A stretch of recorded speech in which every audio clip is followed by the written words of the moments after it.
Aquí tenéis el vídeo.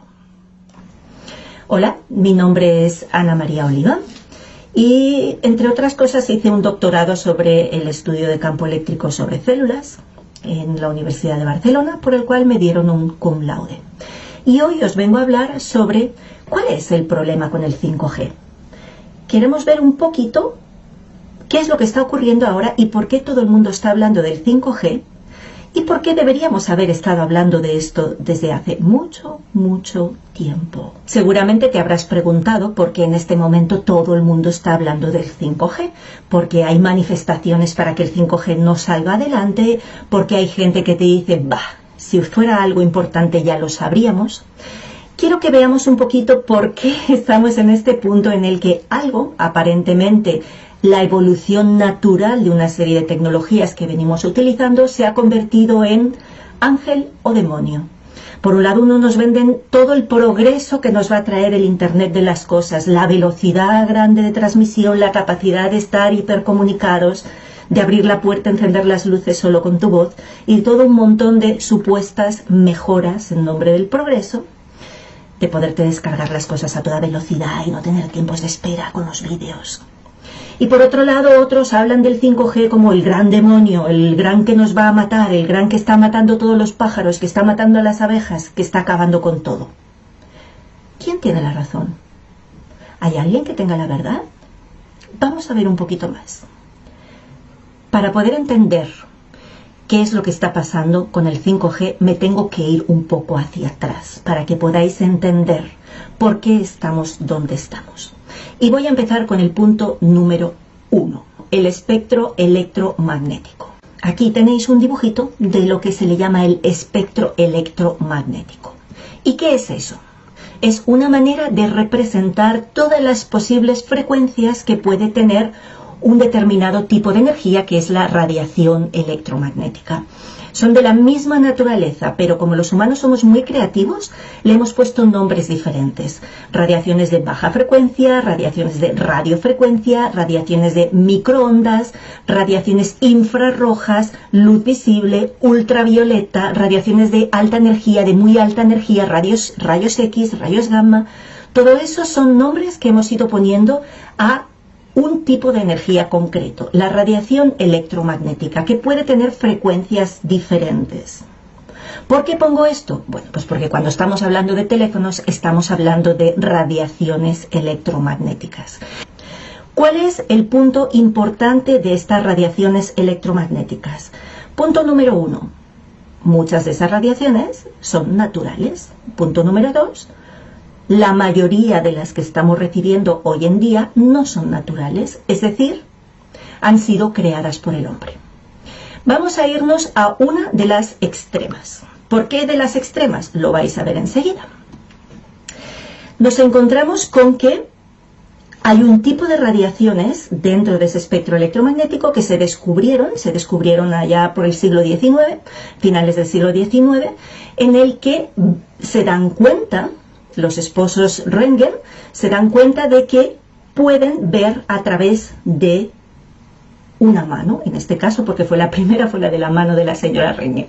Entonces, ¿qué es lo que ven? Hay un tipo de radiaciones que las llaman X porque no saben cómo llamarlas, porque no la conocen, no saben qué naturaleza tienen, pero se dan cuenta de que eso puede atravesar muchas cosas, pero el hueso no. Y entonces al ponerle una placa fotográfica pueden ver el cuerpo por dentro. Imaginaros lo que significa eso en plenos 1800 y tantos.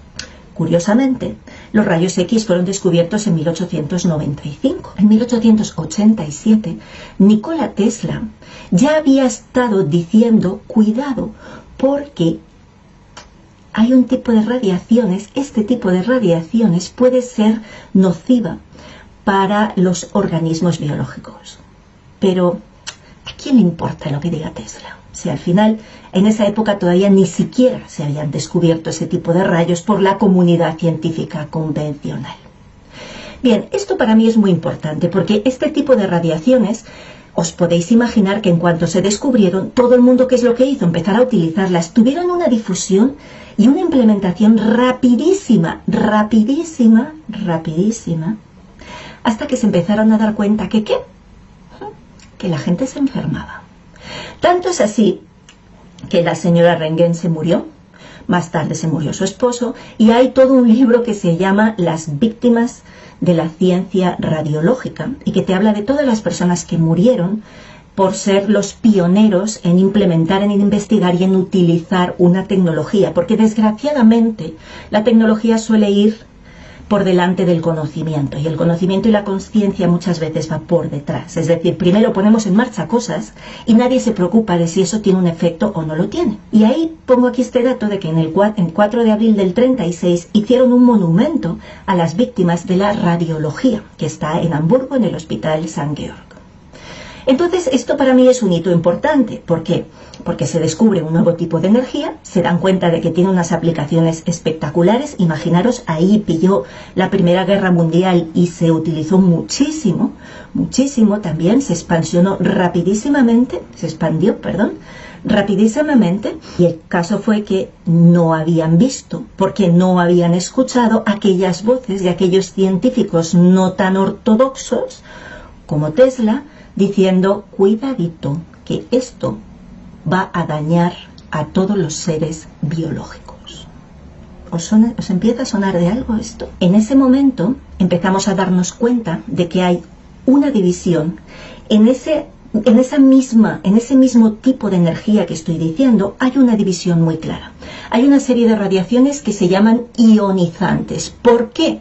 Son las radiaciones de alta energía que nos pueden ionizar, es decir, pueden cambiar la materia, vamos a llamarlo así, modificar, de manera que producen efectos biológicos muy claros y habitualmente no deseables. Entonces todas esas, con el tiempo, se dieron cuenta de que tenían la capacidad de dañar, y por tanto se empezó a regular. Y ahí tenemos que actualmente se siguen utilizando los rayos X de diferentes maneras bajo una legislación. Sería otro tema ver cómo es esa legislación y si a veces el precio compensa el beneficio. Pero ese sería otro vídeo. Bien, entonces el caso es que a partir de ultravioleta, más o menos, en ciertas gamas del ultravioleta, se empieza a considerar radiación ionizante. Pero todo lo que tiene menos energía que esas radiaciones, la energía va proporcional a la frecuencia, por tanto todas las frecuencias más bajas del ultravioleta, pues no son ionizantes. ¿Y qué significa básicamente que no son ionizantes? Pues que no hacen nada, no pueden arrancar partículas de la materia, no pueden modificar la materia, pues entonces es que no hacen nada. Como mucho, hombre, no hacen nada. Vamos a ver. Todos nos hemos puesto bajo el sol en algún ratito y vemos que nos calentamos. Entonces sabemos que el infrarrojo calienta. Y sabemos que las microondas calientan, porque para eso las utilizamos en el horno. Es decir, no hacen nada. Vamos a decir que básicamente lo único que hacen es calentar. Y entonces ahí empezó uno de los grandes problemas. Se empezó a considerar radiaciones ionizantes. Sí, peligro. Vamos a empezar a legislar y vamos a medir a todo profesional que lo esté utilizando. Le ponemos su dosímetro para estar seguros que no se pasan de la dosis. Radiación no ionizante, no pasa nada, porque como mucho va a calentar y ya está. Así que eso lo utilizamos para calentarnos la comida a la hora de comer y se acabó. Y ahora viene el punto 2 que os quería contar, para que podáis entender la historia entera. La primera es que conocieron las radiaciones ionizantes y lo que no era ionizante, como no es ionizante no hay problema. Punto número 2. ¿Cuándo encontramos por primera vez un electrocardiograma? También ahí, hace más de 100 años, a principios del siglo pasado, empezaron a medir señales eléctricas que procedían del corazón, pero curiosamente las podíamos medir por fuera. Eso a nosotros nos parece muy sencillo, no tiene un gran salto mental, pero en aquella época, a pesar de que se conocía la electricidad animal desde Galvani y sabían ya ciertos conceptos de fisiología, todavía no se tenían un desarrollo tan importante, y el hecho de que pudieras medir desde fuera una señal eléctrica que estaba dentro, en este caso fijaros que aquí están las ondas cerca del corazón, no todas, pero en otros casos las ondas se miden desde lugares que ni siquiera están cerca del corazón, y a pesar de eso obtenemos esa curva que la conocemos tan bien. Ponen como hipótesis la idea de que si hay una fuente de electricidad dentro y yo lo mido fuera, No parece descabellado pensar que es porque lo que hay en el medio es un fluido conductor. Y esa hipótesis de el cuerpo como un volumen conductor, vamos a decirle, como un globo lleno de un agua saladita, básicamente, eso es lo que ha perdurado hasta este momento. ¿Por qué? Bueno, pues porque era una hipótesis que hace 100 y pico de años era lo único que se les ocurrió, porque no había más conocimiento. Os recuerdo que en aquella época tampoco había conocimiento de qué significaba cada uno de los picos o de los segmentos de un electrocardiograma. Simplemente sabían que si más o menos tenía esta forma, estaba bien, y si tenía esta otra forma, estaba mal. ¿Por qué? Por estadística. Porque por estadística sabían cuáles eran los valores normales. Pero este tema de que las explicaciones aparentemente científicas sean simplemente modelos estadísticos será otro vídeo. De momento, lo que sí sabemos es que más adelante el conocimiento vino a posteriori de la implementación de la tecnología. Y ahí sí se empezó a entender por qué aparece este complejo, por qué aparece este punto. Pero en fin, lo que yo quería deciros es que el segundo gran problema que tenemos es que se consideró que los cuerpos eran poco menos que un globo lleno de agua saladita. ¿Y por qué eso es un problema? Hombre, pues es evidente, porque estamos no teniendo en cuenta absolutamente nada de la verdadera fisiología del cuerpo humano, no de la parte bioquímica, que esa se conoce bastante bien, sino de la parte de lo que yo llamo la fisiología electromagnética. Esa es la gran desconocida.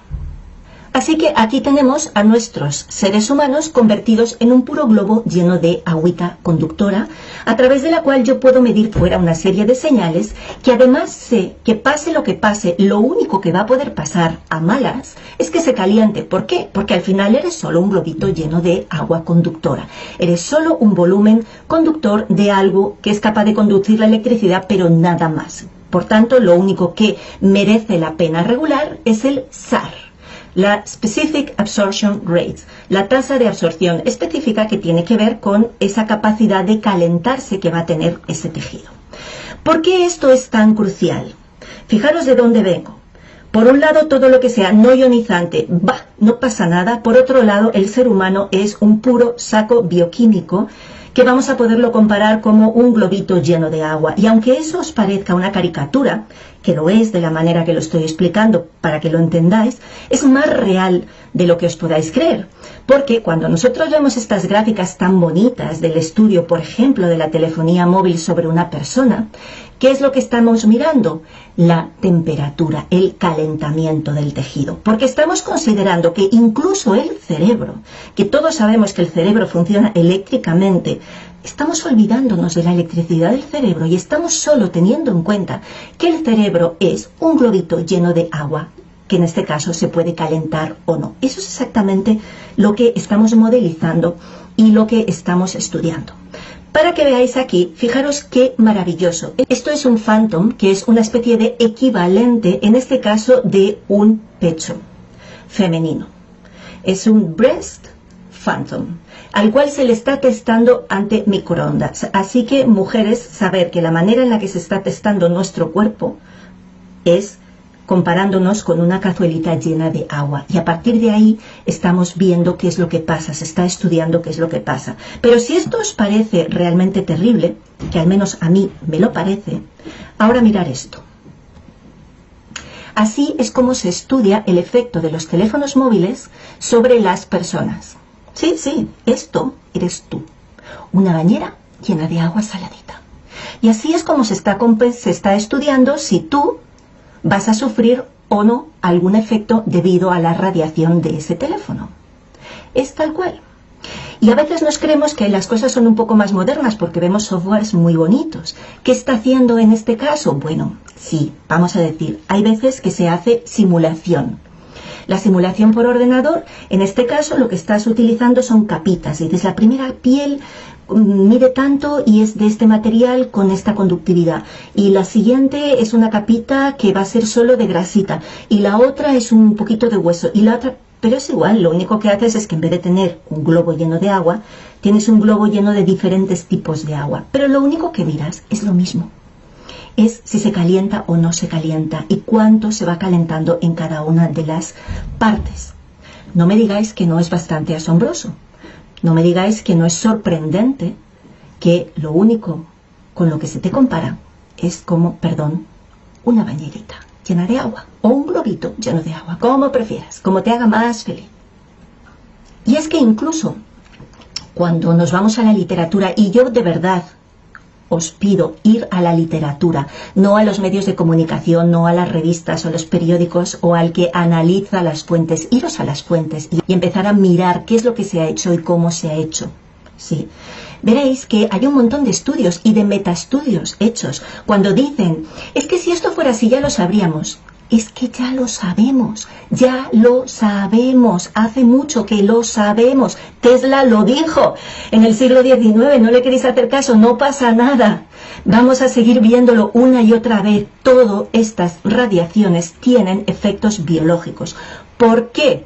Porque no somos globitos llenos de agua. Hay evidencia más que absoluta de cómo todo eso nos está afectando a cada uno de nosotros, en nuestra propia biología, en nuestra salud, día tras día. Así que recuerda, ¿por qué deberías ocuparte de las radiaciones en tu vida? Porque no somos globos llenos de agua que nos podamos calentar o no ante una radiación. Somos seres electromagnéticos. Nuestras células se comunican entre sí utilizando señales electromagnéticas. Y cuando les ponemos tanto ruido desde fuera como estamos poniendo, lo que estamos generando es tanto ruido que no hay quien haga nada, que no hay quien entienda qué le está diciendo el otro, que no hay quien pueda seguir una instrucción correctamente, porque el nivel de ruido es horrible. El gran problema de las radiaciones no es el calentamiento, ese es el menos importante. Y es el único que está regulado y encima mal regulado. Lo más importante de las radiaciones es que te rompen la comunicación entre tus células y dentro de tu propia célula te rompe la coherencia de tus señales biológicas. Y eso es lo mismo que decir te deja débil, te rompe tu capacidad de autorregulación. Eso podéis buscar las fuentes o me podéis preguntar. Yo tengo un curso de 1 año entero explicando esto, simplemente cuáles son las señales electromagnéticas biológicas. Está demostrado que emitimos en al menos 2/3 del espectro electromagnético. Tenemos radiaciones propias. ¿Cómo no van estas radiaciones propias a interferir con las radiaciones ajenas? Si eso es pura teoría de ondas, de interferencias, de radiaciones electromagnéticas. Por favor, señores, dejen de considerarme un globito lleno de agua, que lo único que me puede pasar es que me caliente. Empiecen a considerarme como un ser electromagnético al cual hay que cuidar, porque una antena que soy yo electromagnética enfrente de otra antena electromagnética va a generar siempre interferencias, siempre. Y ahora sí, ¿qué pasa específicamente con el 5G? Bueno, pues el 5G, que es la 5ª generación, ¿qué es lo que tiene? Más de todo, más potencia, más ancho de banda, más todo. ¿Para qué? Para que tú tengas la vida presuntamente más cómoda. Perdón que haga una caricatura, pero es para que no se te pare el vídeo cuando lo reproduces. Oh, porque esperar un segundo, qué pausa tan horrible. Es para que puedas descargarte tu serie favorita de Netflix cuando estás paseando por el monte. Es para que... Lo siento, esa comodidad a mí no me sirve, sobre todo porque el precio que estamos pagando es demasiado alto. Así que tú puedes elegir qué haces ante estas tecnologías y cómo te posicionas, pero lo que no me vale es que me digas, ah, si eso fuera malo ya lo sabríamos, porque ya lo sabemos y te lo estoy contando. No es un tema de que tengas miedo, es un tema de que te responsabilices, no te preocupes, ocúpate de las cosas, toma decisiones, actúa, comunica y comprométete porque es tu vida la que está en juego. Si no te importa que te traten como un globito lleno de agua saladita, pues sigue tu vida normal. Pero si realmente sí te importa, y no porque no quieras ser un globito, sino porque eres mucho más que eso y tu salud está en juego, pues entonces te animo a que compartas esta información, a que hables en tu entorno, a que comuniques y expreses, y si no, pues los derives a lugares donde puedan tener una información que realmente sea seria. Porque estamos ya muy hartos de personas que hablan sin tener ni idea y que encima juzgan a aquellos